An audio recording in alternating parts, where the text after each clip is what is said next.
In 1930, Tanzler was working as a radiology technician in Key West, Florida, when a young, breathtaking woman named Elena D. Hoyos walked into his clinic. Carl was transfixed. He claimed that for his entire life, he had been visited by visions of a beautiful, dark-haired woman promised to him by his ancestors. Elena was that woman. There was only one problem. Elena was dying of tuberculosis.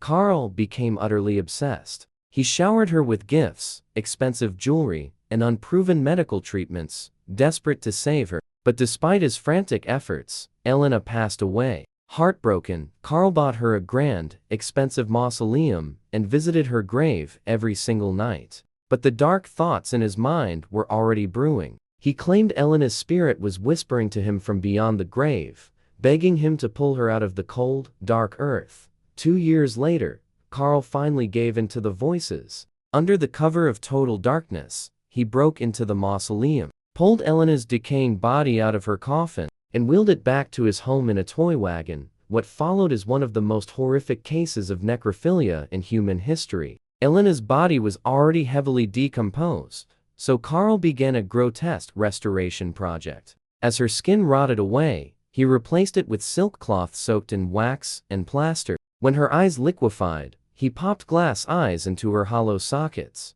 He used piano wire to brace her skeleton and stuffed her abdominal cavity with rags to keep her form. To mask the horrific stench of death, he sprayed her with gallons of cheap perfume and formaldehyde. For 7 years, Carl lived with this human doll. He played organ music for her, danced with her corpse around the room, and slept next to her in his bed every single night. It wasn't until Elena's sister heard rumors of Carl's strange behavior and burst into his home that the macabre reality was exposed. When authorities found her, Elena was barely recognizable, a patchwork monster of wax, wire, and bone, kept as a prisoner of a love that refused to die.